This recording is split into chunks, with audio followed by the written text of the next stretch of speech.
Bonsoir à tous, bienvenue sur Monaco Info pour une nouvelle édition du 19h et ses annonces très attendues au sommaire de ce journal. La situation sanitaire connaissant actuellement des développements encourageants, le gouvernement va assouplir les mesures sanitaires en vigueur. Port du masque, jauge dans les stades, passe vaccinal, télétravail. Le ministre d'État Pierre Dartout sera notre invité pour nous détailler l'ensemble des changements à venir.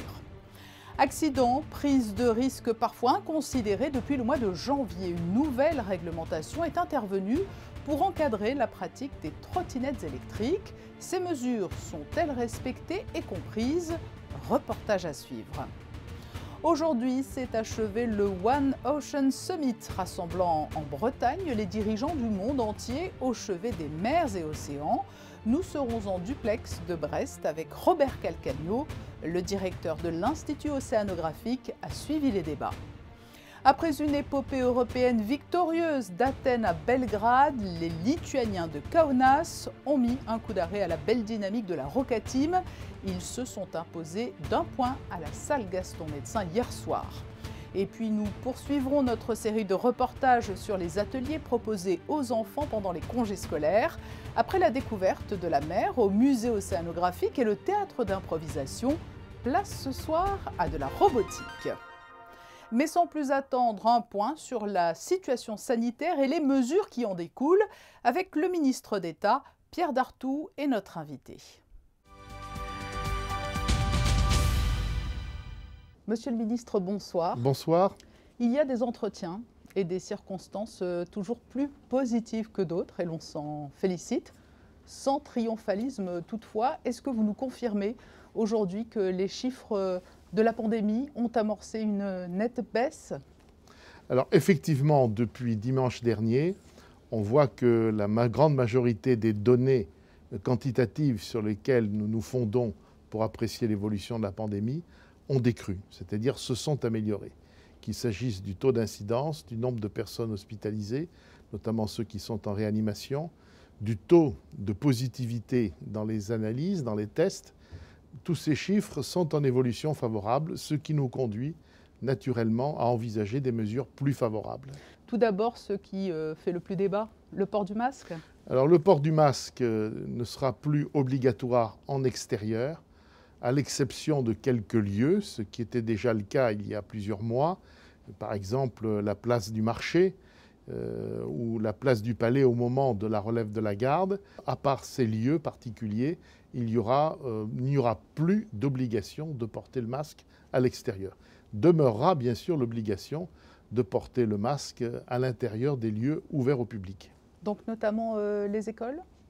Alors pour les écoles, c'est un cas bien particulier parce qu'il s'agit des enfants, donc quelque chose de particulièrement sensible. Donc là aussi, une réflexion va être menée sur la durée d'isolement et aussi une réflexion sur le port du masque. Pour l'instant, bien sûr, nous avons des débuts d'analyse. Elles ne sont pas encore totalement achevées. Nous les soumettrons au souverain dès que nous aurons des éléments certains. Autre point, le télétravail. Il devait être obligatoire jusqu'au mois de mars. Les restaurateurs, les commerçants notamment, indiquent beaucoup souffrir de l'absence des pendulaires. Va-t-il rester obligatoire, le télétravail? Alors, le télétravail est d'abord un outil très utile pour nous pour éviter une contamination trop rapide. C'est ce qui a été vu un peu partout. C'est vrai qu'il était obligatoire pendant l'ensemble de la semaine. Nous allons faire en sorte que maintenant, il ne soit plus obligatoire que pendant 3 jours. Mais bien sûr, tout cela s'organise dans chaque entreprise, dans chaque service, entre l'employeur et son salarié. Mais ce système-là va être mis en place le plus vite possible, dès demain, et ce jusqu'au 5 mars. Toujours dans ce souci de soutenir l'économie locale, y aura-t-il de nouveaux aménagements pour ce qui concerne les restaurants? Bien sûr, pour les restaurants, alors nous avions inscrit un nombre maximal de personnes, de convives autour d'une table à 8. Il repassera à 12. Et par ailleurs, la distance minimale entre les tables, qui était de 1,50 m, reviendra à 1 mètre. J'ajoute aussi qu'il y aura une amélioration pour d'autres professions. Je pense aux salons de coiffure, aux professions de la beauté. Oui, les commerçants du quotidien. Voilà, ou pour ces commerces-là, le pass sanitaire était obligatoire pour les clients. Ça ne sera plus le cas dans les meilleurs délais. Il y a les supporters, il y a les amateurs d'art.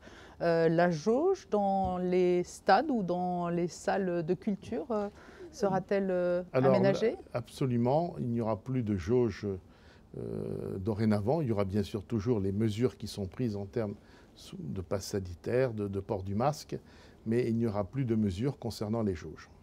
Vous ne redoutez pas que ces données chiffrées, qui sont plus positives que lors des dernières semaines, ne freinent un peu l'élan vers la vaccination et ne brouillent un peu Alors, le message? Il ne faut pas que la vaccination, encore une fois, demeure nécessaire, pas obligatoire en termes juridiques, mais elle est nécessaire, indispensable en ce qui concerne la lutte contre la pandémie. Nous maintenons quand même notre discours là-dessus. Il faut se faire vacciner. Il y a ce pilier, la vaccination, et puis second pilier, c'est le dépistage. Nous sommes actuellement en période de vacances scolaires. Il y aura de nouveau une vaste campagne de dépistage à la rentrée des congés de février. Oui, il y aura une opération de dépistage au moment de la rentrée scolaire. Nous allons profiter de cette deuxième semaine de vacances pour les approfondir. Tout comme, je peux l'annoncer, à partir de la rentrée, nous allons mettre en place à des fins d'expérimentation, pas de façon systématique, mais de façon expérimentée, un certain nombre de dispositifs nouveaux dont nous avons eu connaissance en matière de purification de l'air dans les classes. En conclusion, Monsieur le Ministre, vous agissez pour le bien commun, l'intérêt commun. Il y a parfois donc des circonstances un peu plus heureuses comme aujourd'hui, mais est-ce qu'il n'a pas été difficile au cours des dernières semaines et des derniers mois d'incarner cette rigueur qui était certes indispensable? Oui, bien évidemment, mais c'est difficile, c'est vrai, parce que des fois on se heurte inévitablement à des critiques, à aussi des personnes qui, à juste titre, se plaignent d'une situation qui n'est pas celle qu'ils attendent, à juste titre. Mais ça ne va pas au-delà, parce que nous sommes toujours animés, même face aux critiques, par l'idée que nous tenons un cap et que nous voulons préserver un équilibre et que nous sommes attachés à la protection de la population face à cette pandémie. Et donc cela suffit pour nous guider dans notre action. Monsieur le ministre, merci d'avoir répondu à notre invitation. Et je rappelle donc que l'assouplissement de toutes ces mesures sanitaires interviendra à compter de demain, samedi 12 février. C'est vrai, tout à fait, pour ce qui concerne le fait que le port du masque à l'extérieur ne sera plus obligatoire, c'est dès demain. Les mesures d'assouplissement concernant le télétravail, c'est demain. Les exigences du pass sanitaire pour les salons de coiffure, ce sera dès demain que cette mesure ne sera plus mise en vigueur. Merci. Merci beaucoup. Depuis le 24 janvier, la réglementation sur les trottinettes électriques a changé. Les usagers doivent donc désormais s'adapter à cette nouvelle donne. Le reportage dans les rues de Monaco de Dorine Jarnias, Thomas Deus et Olivier Bonello. À Monaco, l'utilisation des trottinettes électriques est maintenant réglementée. Des restrictions qu'approuvent les utilisateurs. C'est bien. C'est bien, il faut protéger les gens sur les trottoirs et il faut qu'on soit protégé aussi sur la route. Et voilà, c'est pour ça que on met casque, on se protège au maximum, quoi. Pour la sécurité de tout le monde, c'est ce qu'il y a de mieux. Après, j'aurais préféré pas le mettre parce que tous les jours je suis obligée de me coiffer en conséquence, mais bon, ça c'est pas grave, c'est qu'une bêtise, c'est rien du tout. Oui, c'est bien, ça peut être bien. De toute façon, je roule pas très vite, donc je pense pas que c'est très important, mais autant être en sécurité. Les trottinettes n'ont plus le droit de circuler sur les trottoirs sauf poussées à la main et tout le monde doit porter un casque et des vêtements réfléchissants lorsque la visibilité est réduite. Des éléments indispensables afin d'éviter de graves accidents. Il y a une vraie distinction entre des casques de vélo et des casques de skate roller et trottinette, à savoir que nous sur les casques de trottinette on a quand même un prolongement au niveau de la nuque pour éviter d'avoir des accidents type coup du lapin. Et à l'inverse des casques de vélo, on va partir sur des casques qui vont emmagasiner les chocs, donc on va pouvoir réutiliser. Dans ce magasin, c'est 12 trottinettes vendues en seulement un mois, c'est pourquoi le gouvernement a décidé d'agir et ainsi changer la réglementation.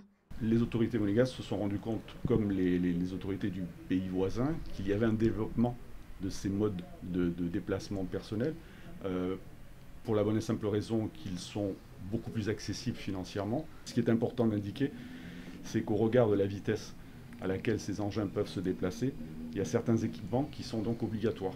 Une évolution nécessaire afin de garantir la sécurité de tous les usagers, mais aussi des piétons. Vanessa Dessy nous rejoint pour développer les autres informations du jour. Et cette information pratique, tout d'abord, avec l'arrêt de la 3G programmée aux États-Unis pour cette année. Cela va avoir des incidences pour les personnes qui souhaitent se rendre vers cette destination. Bonsoir Patricia, bonsoir à tous. Effectivement, à compter du 22 février prochain, en prévision de vos déplacements futurs et pour vous permettre de continuer à passer des appels, envoyer des SMS ou naviguer sur Internet depuis les États-Unis, nous vous conseillons dès à présent de vérifier que votre mobile est bien compatible. L'opérateur américain AT&T arrêtera son réseau mobile 3G à travers les États-Unis. Tous les abonnés mobiles de Monaco Télécom devront passer au réseau T-Mobile à leur arrivée dans le continent américain, en Alaska et à Hawaï. Le manga monégasque Blitz fête ses 2 ans avec la sortie du tome 6. Ces 24 mois d'existence ont vu le premier manga réalisé entre Monaco, la France et le Japon grandir et acquérir une véritable notoriété, aussi bien au niveau des lecteurs de manga que des joueurs d'échecs. Associer ces deux mondes était un pari risqué, mais qui est en passe d'être réussi avec plus de 50 000 exemplaires vendus à ce jour sur le territoire français.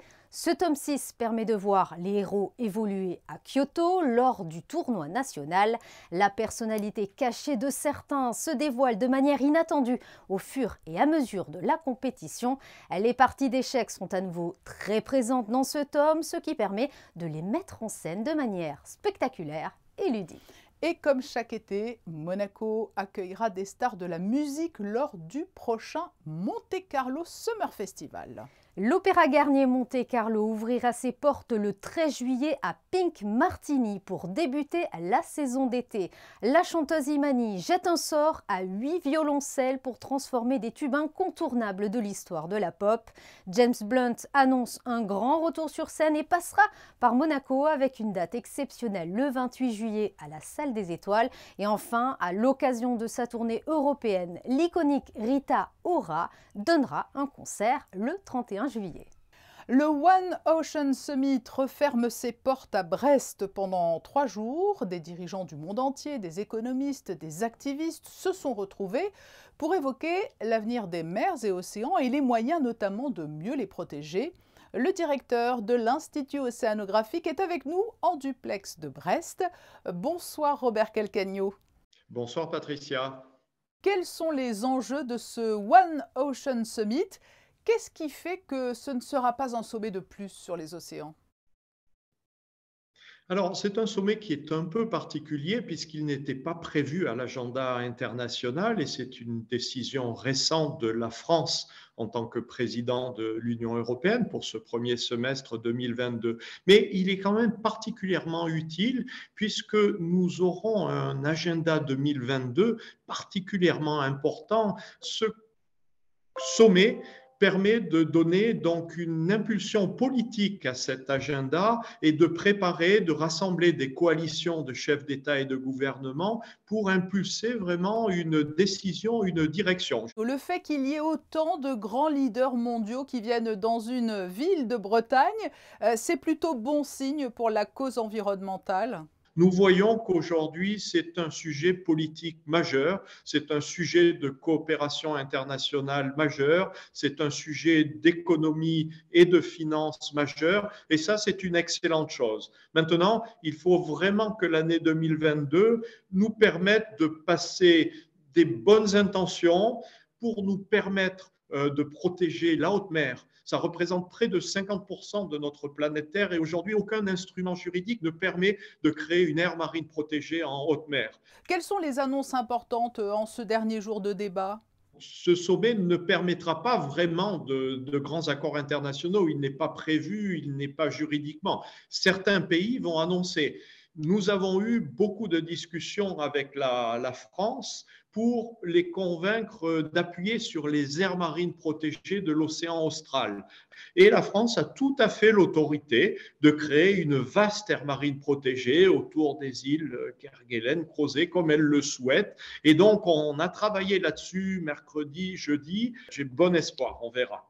Alors, de quelle manière, justement, avez-vous suivi ces journées de débat? En tant qu'observateur ou en tant qu'acteur?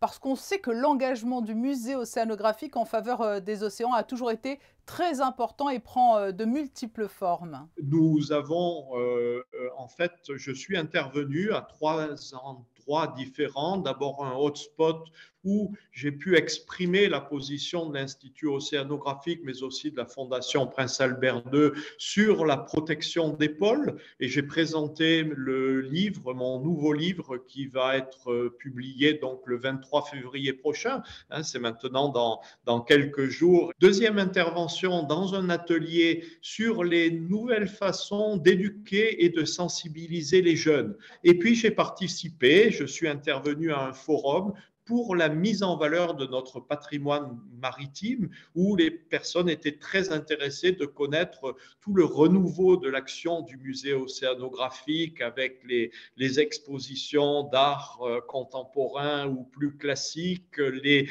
dispositifs du Figital. Vous avez le sentiment que la voix de Monaco est toujours plus importante et surtout reconnue, car c'est effectivement l'un des chevaux de bataille du prince Albert II depuis de longues années maintenant. C'est vrai que l'image, la position de Monaco et de son Altesse Sérénissime, le prince Albert II, est vraiment tout à fait particulière pour les océans et on est en quelque sorte un peu un référent. On se tourne souvent vers nous pour demander la position de Monaco, l'équilibre entre la protection et le développement durable de l'océan.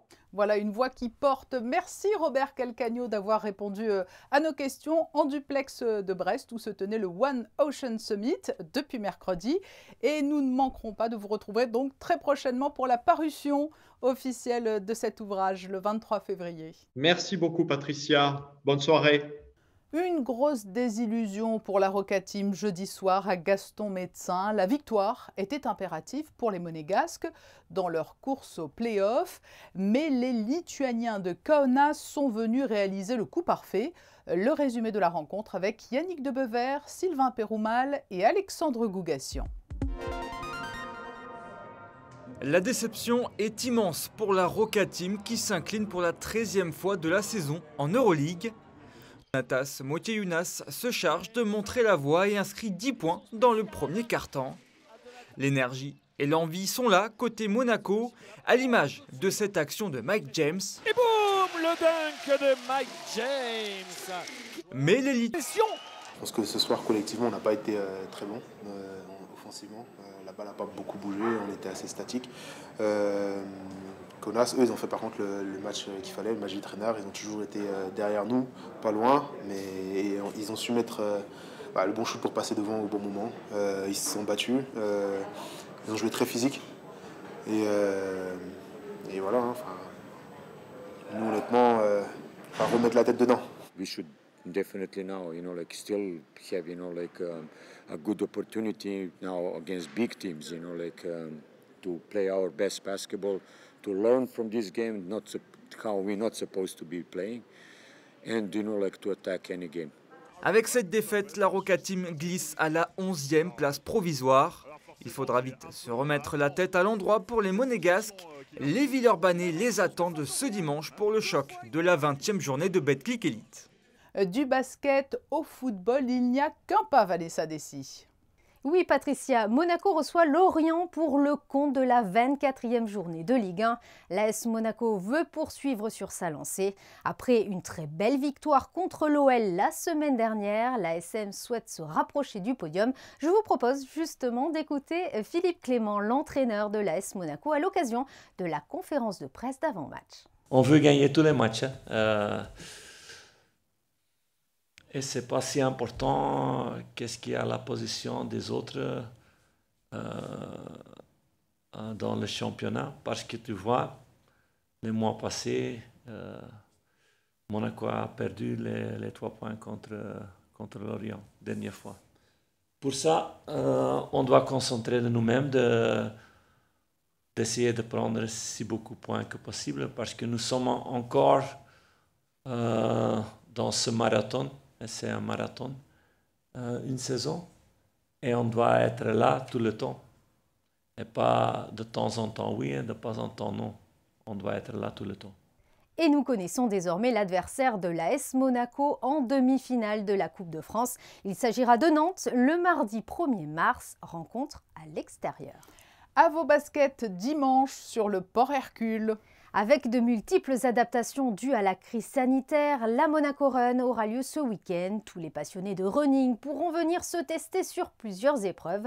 Je vous propose d'écouter Jean-Pierre Schebel, directeur de la Fédération monégasque d'athlétisme. Il y a 2 courses prévues, c'est le City Trail qui est le matin à 8h30 et la course du Monaco Run qui a lieu à 10h30 et on fait aussi la marche caritative du Pink Ribbon qui, elle, part à 10h15. Les mesures sanitaires, en effet, sont doubles, à la fois pour ceux qui seront dans l'enclos de départ et d'arrivée, il faut le pass sanitaire, et pour les coureurs, il leur faudra un pass ou un test PCR ou un test antigénique de moins de 24 heures au moment du retrait de leur dossard. Je pense qu'au total, sur ces 3 manifestations, on devrait avoir peut-être 600 coureurs. C'est vrai que c'est un petit peu moins que ce qu'on pouvait espérer, mais c'est vrai aussi qu'on a eu la date et l'accord d'organiser cette course un peu tardivement et on n'a pas pu faire la promotion telle qu'on l'aurait souhaité. Par contre, on est très content de pouvoir de nouveau inscrire des coureurs, je dirais, amateurs, alors que, si pour vous rappeler, l'an dernier, on avait pu faire seulement une seule course qui était réservée aux professionnels. Et là, on est content de pouvoir en effet avoir de nouveau les amateurs. Et sachez que pour une participation à la Monaco Run, vous avez une place gratuite pour le match de dimanche